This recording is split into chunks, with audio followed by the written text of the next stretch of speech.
Okay. Today's January 16th. This is Senate Appropriations. Today we're going to talk about revenue and how that fits in and how the state does revenue forecasts and why that's important and what will be happening with that coming up. And we have Chris Root from JFO in here to lead us through that. Good afternoon, Mr. Chairman and members of the committee. For the record, I am Chris Root from the Joint Fiscal Office. I'm just going to run through a few slides here, which should also be uploaded to the committee page. There we go. So, as you mentioned, Mr. Chair, I was asked to come in and just give everyone a very high-level overview of the consensus revenue forecast, what it is, why it's important, where things are year to date at this point, to give you a little bit of context in advance of next week's emergency board meeting. With that caveat, there's a lot of numbers in my slides that are going to all change next week. So whenever we have a new forecast, so this gives you a sense of where we are relative to the July 2024 revenue forecast. Just understand, if you're newer to the budget process, that you're going to be working with a whole new set of numbers starting next week. So just to refresh everybody real quick, you know, most of Vermont's state revenues, the revenues that you're going to spend a lot of your time appropriating, come from taxes and fees. And most of those taxes and fees flow to the three major funds of state government: the general fund, the ed fund, and the T fund. And you all, the main thing you do is appropriate those funds in the big bill every year. Some fees out there flow to those major funds, but a lot of other fees flow to the special funds to pay for specific programs and activities. One of the important things to keep in mind, and I'm going to say this several times today, is that the revenue forecast really focuses on those three major funds. It doesn't capture every little dedicated fee that goes to the special funds. And I really want to underscore, not just for all of you, but for anybody who's watching, that Vermont is the only state that doesn't have a legal requirement to balance its budget, but Vermont balances its budget. And how you do that is through this process called the consensus revenue forecast. So you've probably seen those two gentlemen who I assume did not coordinate their outfits that day. That's Tom Cavett and Jeff Carr. They are the administration and legislative economists. They have served in those roles for many years. And for decades, Vermont has done what we call a consensus revenue forecasting process. And that's how the administration's economist and the legislature's economist do their deep dives, they compare notes, and they arrive at an understanding of the numbers that there's no dispute between the branches of how much is available to spend. You will see with the emergency board, so the emergency board is 5 members, the governor and the 4 money chairs. You will see at their meeting next week, each economist prepares a pretty detailed narrative about economic conditions out there and gives you some really helpful context that is informing the numbers in the forecast. And you know, if you want to skip straight to the numbers, they're always in the back of the forecast, but don't overlook the narrative, because the narrative has a lot of insights about the data trends and what's going on in the broader economy. So as I mentioned, January 22nd is going to be the next update. We do these forecasts customarily twice a year, one in January and one in July. The one in January is the one that you all use to build the upcoming budget, and it will also inform the BAA for the current fiscal year. So we don't just do this because it's a good idea, even though it is a good idea. Statute actually spells this out in Title 32 about the process. So this is a statutory requirement. And another section of Title 32 requires that the GovRec budget is based on that official consensus revenue forecast that's adopted by the E-Board every January. Why is this important? It's really important to have a consensus process so the legislature and the governor are not arguing about how much is available. You're starting the budget process from a common place and a common understanding. And the bond rating agencies recognize this, and they consistently cite Vermont's strong fiscal management and consensus revenue forecasting process as a positive factor when they're evaluating our credit. And that obviously matters because our bond rating determines how expensive it is for the state to borrow money. And having a deteriorating bond rating can translate into millions of additional annual dollars in interest payments. So it's really, really important to try to maintain our strong bond rating. We have the strongest bond rating in New England, and we are the second highest rating that we could have. AAA is the highest. There's usually about 15 states or so or the notch right below that. So this is the second time I'll mention it. The forecast focuses primarily on those three major funds. Yes, I don't know. Yes, sir. Yeah, Chris, before we go any further, maybe it's further on in your presentation here, could you explain to me what bond rating is? I mean, that'd be great if I could understand it. It would be good also like if we have a dollar number, like what if we get derated a step, what does that cost? Yeah, I can't come up with a number like that because it's going to depend on prevailing interest rates and market conditions at the time. But generally speaking, the lower your bond rating, the higher the market will require you to pay an interest in order to buy your bonds. And it can translate, the difference between AAA and the next rung down is not seismic. The difference between the lowest rated states and the highest rated states is very significant. And to walk through that in detail, I would suggest you have the treasurer in because they manage that, but I will talk about your issue on the very next slide. Thank you. And we could probably, because I think when you brought that up, I thought it'd be good to get an idea, because we talk about the bond rating a lot, and we don't want to impact it negatively. So, but it would be good to know what kind of dollar number that would mean in an average year in these.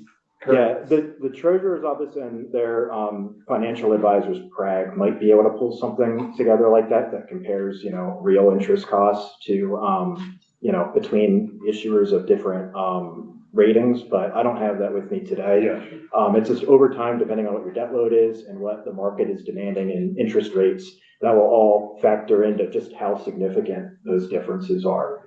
The last thing I just wanted to highlight again is, the forecast covers the three major funds. Plus, we started doing a forecast on the child care contribution this year, but it does not encompass most revenues dedicated to special funds. I'm just going to mention this now. I don't have a whole slide on it. This is one reason I think you all as legislators should be very cautious about proceeding with dedicating revenues to fund specific priorities. The program champions always want to have a dedicated revenue source to pay for the program they're championing, but there's a time and place for that, and it's part of your roles to figure that out. And what I mean by that is, the most significant tool you as a legislature have at setting priorities for scarce resources is through the appropriations process that you all do right here. Whenever you dedicate revenues, that effectively puts some priorities ahead of others in the budget process. Many times the dedicated revenues don't keep up with the program needs. Many times a program would be subject to the risk of their funding source underperforming. And quite frankly, given the realities of the legislative process, sometimes when you have a dedicated revenue source funding something, it creates distance between that program and this appropriations process. Somewhat self-servingly, dedicating revenues all over the place makes our jobs a nightmare on the back end because it's really hard to track and account for revenues when they're split all over the place. It's much cleaner for revenues to come into the three major funds that are captured in the consensus revenue forecast. And then you all maintain your prerogatives to set priorities based on evolving conditions. You want to give us an example of what we're doing today with the dedicated revenue? Sure. So there are many areas in the judicial system that are funded by dedicated revenue streams on surcharges on civil traffic violations or marriage license fees or things like that. Whenever traffic violation issuance goes down, revenues go down, and then it subjects the vital programs that are funded by those funding sources to direct fiscal risk.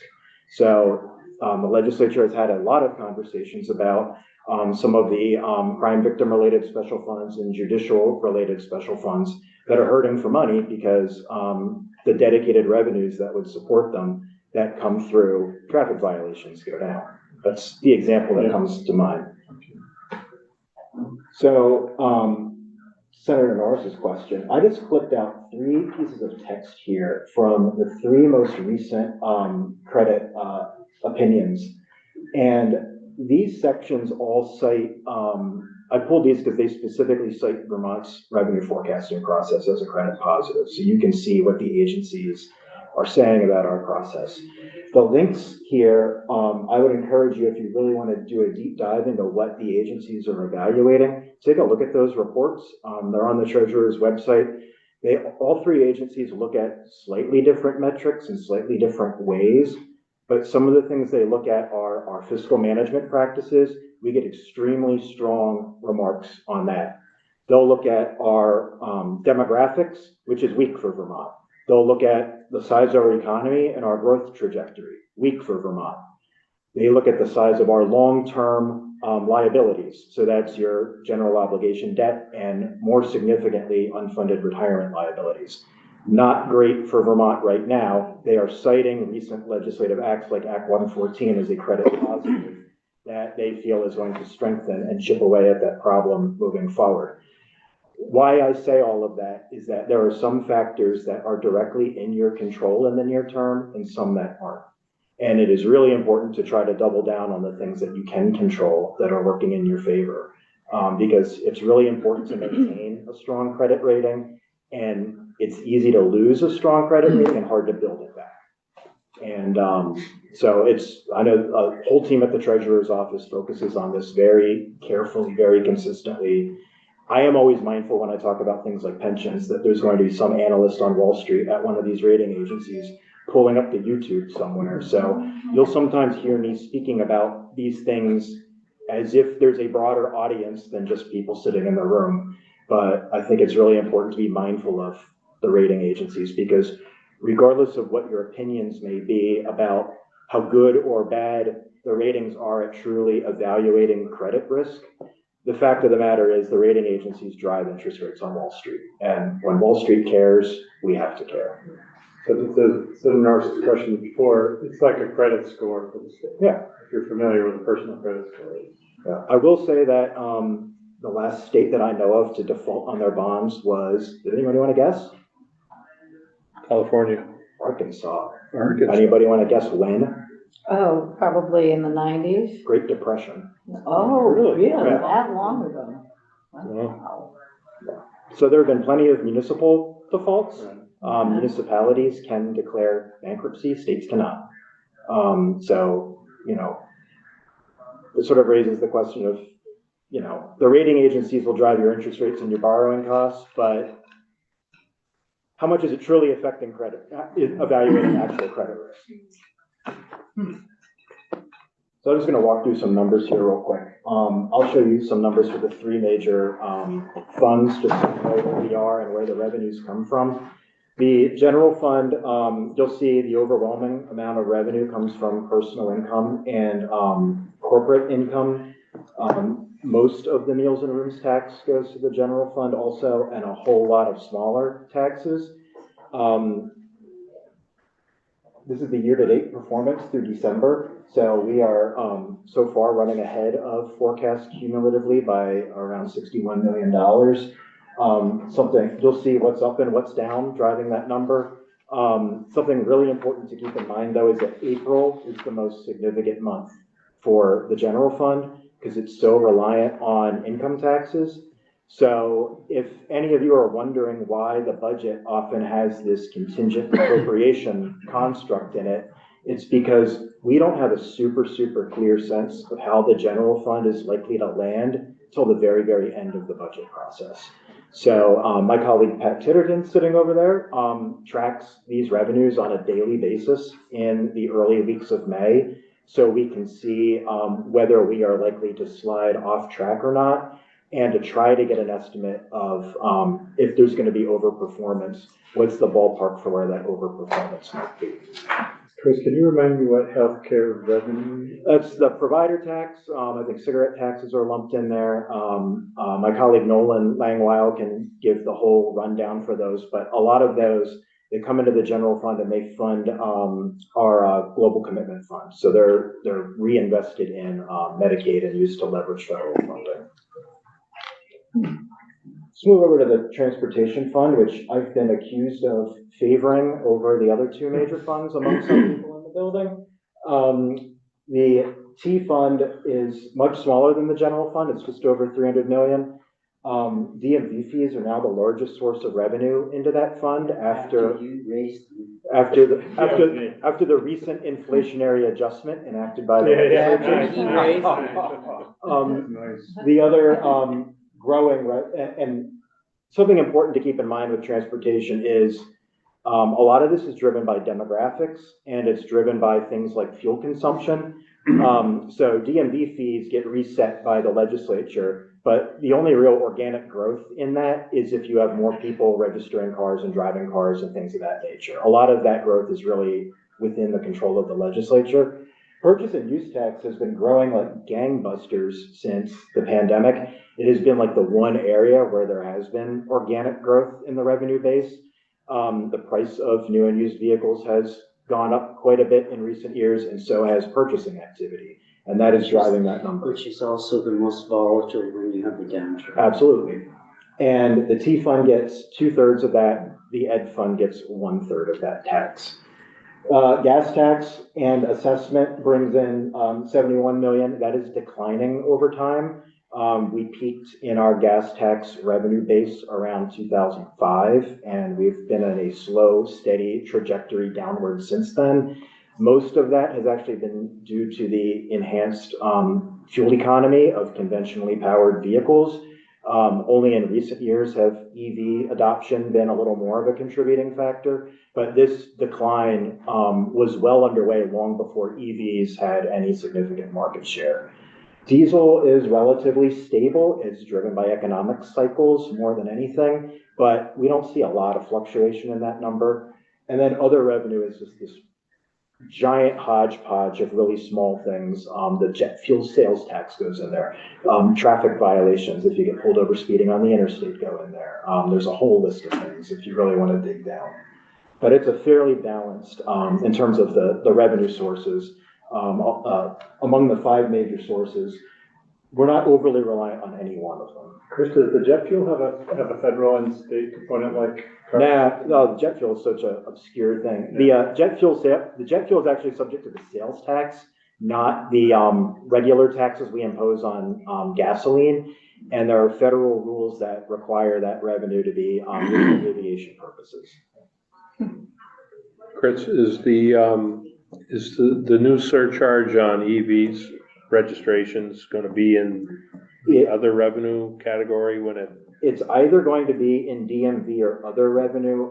We haven't seen it mapped on the Schedule 2 yet. We had a conversation over the summer about where to plug this, and I'm completely forgetting which bucket we agreed on, but it will be in one of those. That fee goes live this month. Yeah. So we will first start seeing revenues in that likely in next month's I Schedule 2. assumed that the registration fee would be in DMV fees, but. It's just a matter of I would think. seeing what line it shows up in the Schedule 2, but we're not talking tens of millions in that. It's going to be a low 7-figure number for a year. Well, the ill of transportation, unlike general or even education fund, is other than purchase and use, there's no inflationary increase here. Right. The only piece, and it's a limited piece, is the hybrid component, the assessment component on gasoline has some price sensitivity to it because it's based on the percentage of the tax adjusted price, but it's negligible in the big picture. And the wholesale tax on gasoline That's in exactly the TIP bond fund Yep. does have an inflationary increase. But other than that, the bulk of transportation revenues, unlike the income tax that has brackets that go up or real estate that appreciates, you don't have any of that. That's exactly right. So here's where we are year to date in the T fund. T fund is slightly above forecast by $4.2 million. You'll see what's driving that. A lot of that is, everything right now is slightly up, but most of it is due to, purchase and use. These numbers can fluctuate quite a bit from month to month, but, we track them every month and put the data on the JFO website just to get a sense of how we're going. And the projections are just for the fund, not for gasoline, diesel, or do you also have those broken down? They're itemized in the revenue forecast as well as in the monthly trackers we put on the JFO website. I didn't think you all wanted to go into that level Right, of just detail wanted to- today, yeah. but this lumps everything together. So the education fund is the third major fund. The revenue forecast focuses on the non-property revenues that go to the ed fund. So that's 100% of the sales tax, 25% of the meals and rooms tax, a third of the purchase and use tax, lottery proceeds, and interest income. And you will see that the overwhelming majority of revenues in total go from into the ed fund come from those property taxes. But the consensus revenue forecast looks at what are we going to get from the non-property revenues, because you need to set the property tax rates to be sufficient to bridge that gap between expenditure demands on the ed fund and what the revenue forecast expects to bring in from everything on that list that is not a property tax. So is the 20 the everything we did last year? I'm sorry? Is the 20 the everything we did last year? The 20. The 20 million 20 other, million of other. putting reserve. Oh, no, that's like interest income and things. We did the surcharge on second home Right. or on Airbnb. We did the Yeah, tax on, is that in there in the meals and rooms total? For the meals and rooms total? Yeah. So that amount's lumped into the meals and rooms. that's, okay, all right. So yeah, the 100% of that surcharge is dedicated to the ed fund. But the base meals and rooms, only a quarter of it goes into the ed fund. So, but that's in the 72 then? Yes. And now the 3/4 go to the general? No, They're broken up. so the base meals and rooms rate goes 69% to the general fund, 25% to the ed fund, and 6% to the clean water fund. The 3% surcharge on short-term rentals that Senator Westman just mentioned is 100% dedicated to the ed fund. Yeah. But it is rolled up into that What was total. the other piece that we did? You extended the sales tax to cover cloud remote software, Oh. pre-written software access remotely. That's lumped into the sales tax number. And that all okay. Yeah. That's lumped in and it all goes to there. That's 100% ed fund too? It's part of the sales tax. It's not like we haven't been feeding. So the ed fund, unlike the other two major funds, is actually lagging the forecast a little bit year to date by $8.2 million. You'll see that a lot of categories are down by a little bit, with the exception of purchase and use. And But your second graph is just changed from the forecast, not total size. well, it's what is above or below the cumulative forecast and by how much. So I would read this to say the purchase and use tax is cumulatively $1.2 million above forecast, but sales and use is $4.3 million below. Right, I was looking at it, that it had collected 1.2. Now that's just that's the delta, but we're starting to see sales tax slow down a little bit. This is a nationwide trend.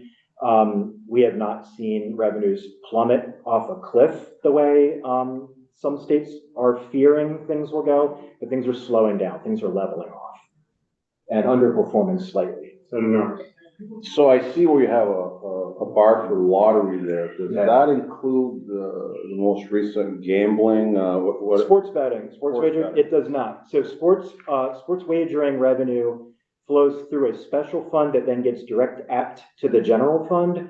And you'll actually see in the Budget Adjustment Act, when you all passed the budget, you assumed $7 million would be available from sports wagering. Liquor and lottery is actually proposing to reduce that by around $800,000 because actual revenues are starting to slow up a little bit.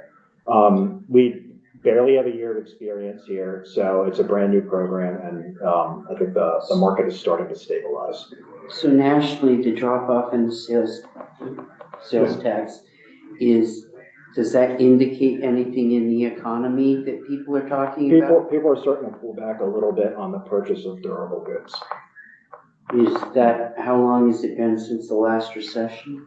I think how you define a recession, I think economists might say we had a very brief recession right around COVID that we quickly got out of, but otherwise it's been back to the Great Recession in 2009, 2010. It's the longest expansion other than that. It has been a long one. I don't know if there's been any longer. That was a great question for Tom Cadet when he comes before the Well, committee. that's why I asked him, Yeah. because he's coming. What day, does he come next week? We're gonna do that jointly with Tom show. So I just want to show you three more pictures. Next week? Those of you who are at the all-member briefing a few weeks ago, a month ago, might have seen these, but this just gives you a sense of the available revenues into the three major funds. Now, 2 slides for the other ones. And then I made an inflation adjustment back to 2013 dollars to essentially strip out the cumulative impact of inflation since then. So the blue bars show you the nominal dollars, but real dollars are shown in that dotted line. And the key takeaway here is in future years, when you adjust for inflation and you assume we might have 3% inflation moving forward, your actual spending capacity in the general fund really flattens out. Yeah. Even though the number in nominal dollars keeps growing. Costs increase. Costs are increasing, exactly. This is the really sad slide about the T fund. T fund in nominal dollars is growing at a rate of less than 2% a year, which is certainly below the rate of inflation in the construction industry, as well as in state government as a whole. So when you, I'm not even factoring in the more aggressive rates of inflation you're likely to see with building projects. I'm using the same 3% assumptions, you can compare apples to apples. But you'll see that if we had really modest 3% inflation in future years, T-fund revenues are declining pretty significantly in their ability to buy things. What's your, is that 29? It goes out to 20, that's the furthest out year in the revenue forecast. And at 29, so 5 years out, what's the gap? The gap between, well, I mean, if you were to adjust to like 2013 dollars, that's a pretty sizable gap. I mean, you're looking at, over $100 million difference between the nominal and the inflation adjustment. So it's $100 million gap in our revenue. Well, I wouldn't quite phrase it that way. I would say that. Well, be kind to me and scare me. But I do think that's cause for concern, though, that when you look at what real purchasing power was in prior years, and you look at it in the future, just based on our rates of projected organic revenue growth, under current law, revenues are really going to struggle to keep up with. Drastic change in the amount of federal fund transportation is likely to be Yeah, I was gonna ask about federal funds. What percentage of this is a decline in federal funds? This is all state money. This is all state money. It's all the state money. No, that's So we can't make the match. I know. And that looks to me like we lose a third of our purchasing power. you lose quite a bit. Yeah. Well, if I see the gap at the top and I look at the. Well, the gap there is just the difference between nominal and real dollars. New definition. With a 3% assumption. With a 3% assumption. Yeah, and Senator Lyons, you had a great question about, we have an interesting problem in Vermont because we have more federal transportation money right now than we've ever had under the current bipartisan infrastructure law. But very little of that money is free money. It almost all requires a state match. And the real challenge Vermont as a small state faces is coming up with our non-federal match to draw down the, quite frankly, disproportionately generous amount of federal money that we benefit from, which is a very good problem to have in my view. But it is a real challenge to make sure we are drawing down all of the money that the feds give us and also can keep up with the things that we need to do as a state that the feds will not fund. So that's your maintenance costs and some of your operating costs that aren't directly tied to projects and things of that nature. And you can't play a shell game. There are Like limited opportunities to do that. Okay. The COVID era gave us some wonderful opportunities to do that, but you all fully availed yourselves of those opportunities. On the same theme, this is the Ed Fund. When adjusted for inflation, that big bump between FY 18 and 19 is reflecting the fact that the funding situation changed for the Ed Fund then. And that is when the sales tax was fully dedicated to the Ed Fund and the general fund transfer to the Ed Fund was repealed. So the world kind of changed between those 2 years, but I think a key takeaway here is you've seen some pretty significant growth in Ed Fund revenues in nominal terms. And a lot of that is due to really strong growth in the sales tax in recent years. Tom can talk in extensive detail about this, but the amount of economic stimulus that went into people's pockets in the COVID era juiced up a lot of discretionary spending on durable goods that are subject to the tax. We're starting to see that taper off a little bit. A few years back, there was a big Supreme Court case called the Wayfair decision that made it a lot easier for states to collect sales tax on online purchases, and that certainly helped revenues as well. But the Ed Fund, when you look at that inflation adjustment, there's no windfall on the horizon on the Ed Fund either. Well, that's non-property tax revenues. Correct. No one can tell me, 2/3 of the money to the Ed Fund anyways is property taxes. And all of us, I think, have seen that the real estate prices increases have been phenomenal here. And that does take a 3-year rolling average to work its way through. So not to be concerned there, but the property tax pieces are just, property values in the state have gone wild. Yep.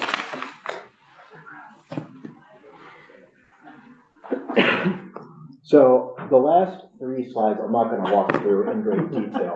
I wanted to give you a glimpse of what you'll find in the consensus revenue forecast. You can find these in the document. Again, all these numbers are going to change next week, except the historical data. But when you really want to parse how much each revenue source generates and what the year-over-year change is expected to be in each revenue source, this is a really nice table to take a look at. We also have similar ones in the forecast for the T Fund. So you'll see those year-over-year percentage changes in future years being less than 2%. That's before you factor inflation in. And negative. Yeah, negative on the gas tax, you'll see. And here's for the Ed Fund for the non-property tax revenues. The last thing I wanted to show you is you can find all this stuff on the Joint Fiscal Office website.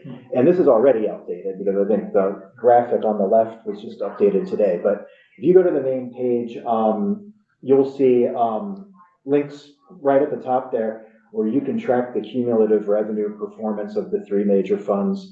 This is just a different format of what I showed you on a couple earlier slides, and you can get the quick hit. If you want to do the detailed dive on which tax is higher or lower, you can go under subjects in the corner there, go to revenue and taxes and fees, and on the monthly revenue tracking tab, you'll find every monthly update a sheet that shows how all the categories within the major funds are doing, as well as a cannabis revenue tracker.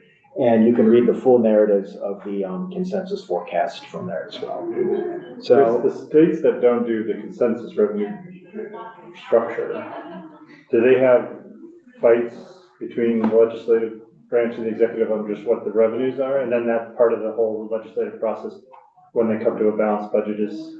Yeah, I'm sure some of them probably do. I think it really depends on the political dynamic of different states, but it is an advantage to us that we all, regardless of who's in charge of what, we enter the budget process with a common understanding of reality, and that's a really strong governance and that's just by tradition. Not by, No, this was enacted in law years ago. no. Oh, I was here when we did the consensus. but, so what did happen before there was? The House had a number, the Senate had a number, and the governor's office had a number. And then what? And it was, and the first negotiation that you had to do when you got sat down at the table to negotiate the budget is decide on a number, which made it really, so, and then they came back, it was crazy. So the statute said there shall be a consensus. What if? No, they set out the process. And the worry was that originally when they created the system where the administration had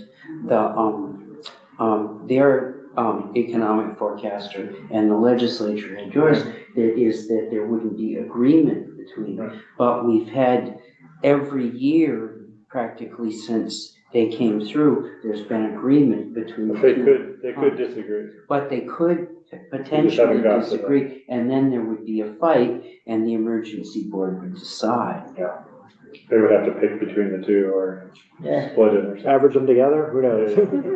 Oh, not cool.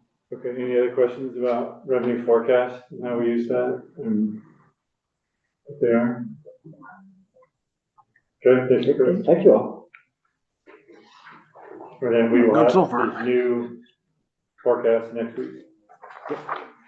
What day is that? I think Wednesday is when the forecast comes out. And we're gonna have I think that's Thursday. Well, we were gonna do it with House approach. So I don't know if we're gonna stay in here and watch the vet on the screen or go in there. Did we decide that? I was gonna go in there and talk to. Yeah, you just have to decide. They said they're happy to have you sit at the table or happy to have you join on Zoom. Whatever you want. Will we do that on Thursday? Hmm? Or We could be in here and eat our lunch.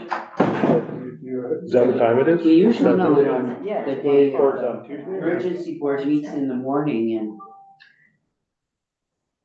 Cause I know we had it on. Looks like the emergency board consensus review Is that preview yours or debt yours? leadership is on the 21st from Yeah. 8:30 No, to they put this 9:30. in here for me. And then there is that joint But emergency you board have consensus review a board. spot that's right on, there, so if you got one of January these, 22nd from 2 The to 4:30. overage Didn't we have right a there Joint is a hearing plug-in. scheduled with No, House. you Yeah, have to be under the That one table on to the get it. 22nd. Okay, that's not the We- evil. There is a budget plug-in comes there, out though? 23rd. Board And this consensus is in joint the hearing. plug-in. Okay, it's just a joint. It's not locked in there, What's the then, is date it? of No, that? 28.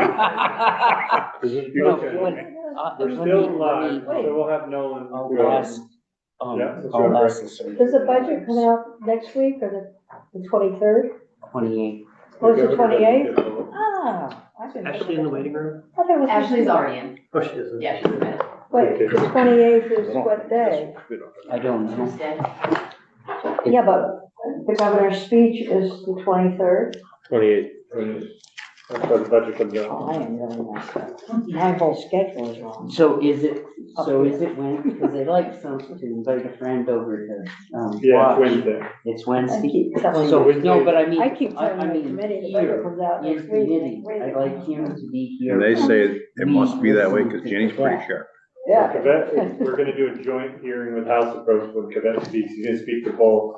We could stay in here, he's gonna be over there in that committee, because we don't have room to house all the House members. We can go and sit at the table around at the House. Is that Wednesday It's or is Wednesday. that Thursday? Wednesday. Okay.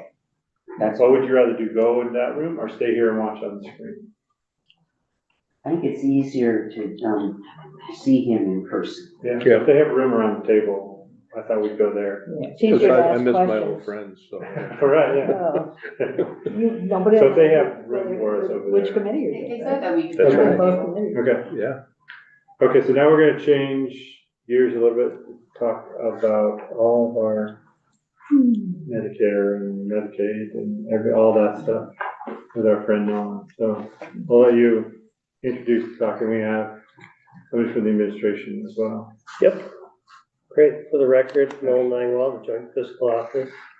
And also with us, we have Ashley Berliner. I'll let Ashley introduce herself. Thank you. Ashley Berliner, for the record. I'm the Director of Medicaid Policy for the Agency of Human Services. So our goal today is to do a very high level Medicaid 101 to just kind of give you a taste of how, just give you a taste of Medicaid. And doing it with Ashley is super helpful because Ashley, a lot of times people get into the weeds real quick and Ashley has all the answers. So I know that you just had Chris in here. I'm sure he put you all to sleep. So my hope is that I wake you all up with the exciting world of Medicaid. Can I ask a first question? So I still get Medicaid and Medicare confused. I do have a slide on that. Okay, good. Yes, the goal of this presentation is to try to, oh, where did it go? Is to try to answer all the high level questions like that. So let me find the presentation here. Why is not suddenly showing up on my, oh, there it is. All right. I'll share my screen. And we're just going to tag team back and forth. So I'm going to start it off, and I'm going to start it with a little bit of context.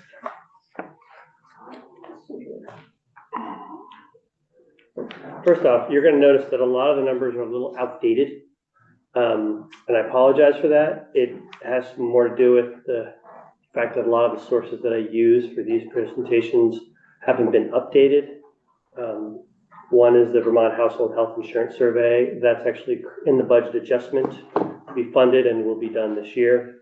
The other one is this thing called the expenditure analysis. The Green Mountain Care Board puts it out. And due to some contractor, vendor, personnel issues, it's lagging.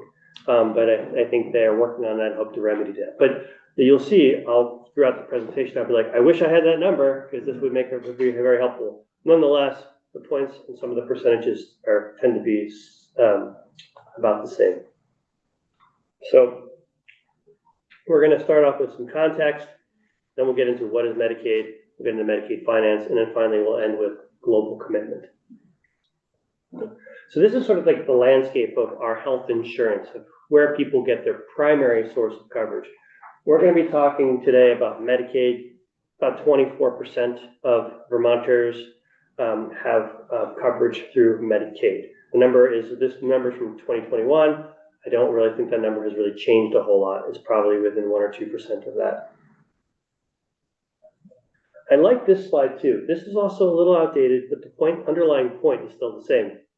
The top two colors, the top one is Medicare, and then the second one is Medicaid. And so when you combine those two together, you get 30, this is 2008, that's government coverage was 30% of coverage, and 60% of the population had commercial insurance. Fast forward to 2021, 45% of Vermonters had some form of government coverage, and 49% had commercial. So you can see there was like this shift. Yeah, some of the uninsured dropped in that time, but there was a real shift of people moving off of government and off of commercial and onto some form of government. Commercial and private are the same. Yes, yeah, commercial and private, yes. So if you added military, it would be.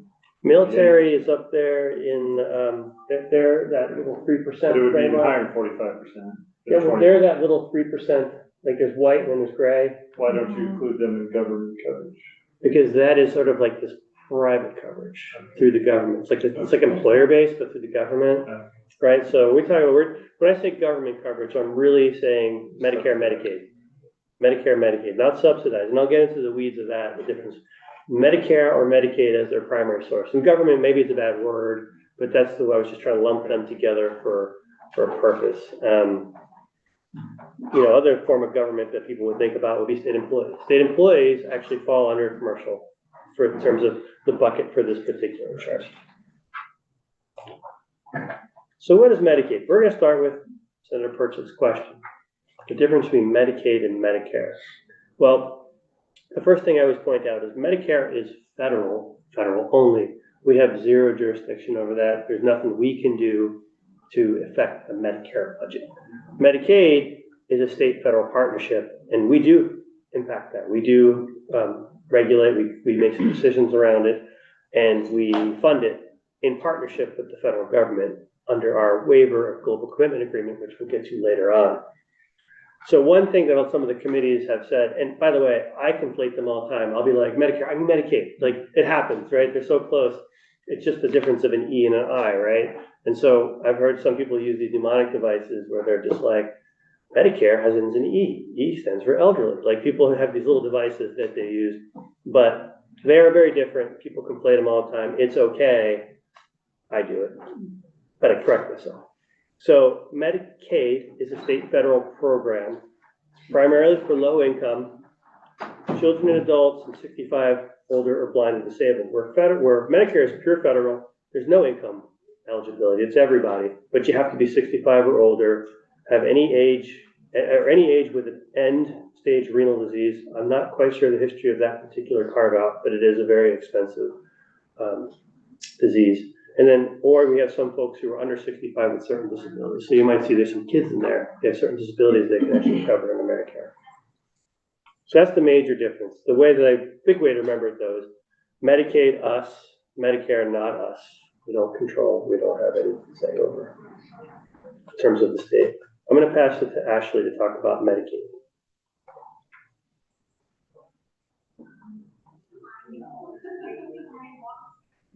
So, you had been doing this slide in the last two presentations, Nolan, so throwing me for a loop here. Oh, I'm sorry. No, it's fine. So Medicaid was created in 1965. It is authorized through the Social Security Act. And as Nolan said in the previous slide, it's a public health benefit for low-income individuals and families, as well as individuals with disabilities and aged individuals. It's financed through a state and federal partnership. And Nolan loves to say this line, but I'll say it today. If you've seen one Medicaid program, you've seen one Medicaid program. Because of that state-federal partnership, each state puts their own stamp on what their Medicaid program looks like. There's a ton of discretion for states, and so there's really no two alike. Yeah, sorry, Ashley, I didn't mean to throw you for a loop on that. Yeah, so throughout the presentation, there's an echo. Isn't there? Yeah, you're getting one now. She needs to. Yeah, there you go. Am I muted? You're muted as your sound on. No, it's Or is on. it coming from? Somebody has sound on. My thing is off. My volume is off. Your speakers that you usually listen to, are those on? No, the volume's off. They weren't before. So why don't I unload and reload? Let me jump off and then see if I'll leave. It sounds like it's coming. Yeah, it's coming. Here, but it's not. So I'm out. So I'm not even in the Zoom anymore. It's still echoing. It's still there. Coming from over here. I agree. Are yours?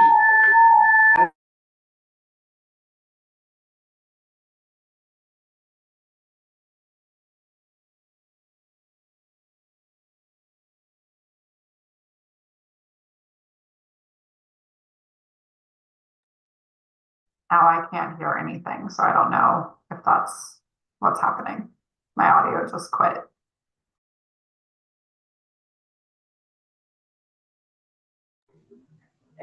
How about now? Is it still? And it's echoing. Yeah, actually, so the problem is we're having an echo in here and we're trying to figure out what's going on. I might have to put it in.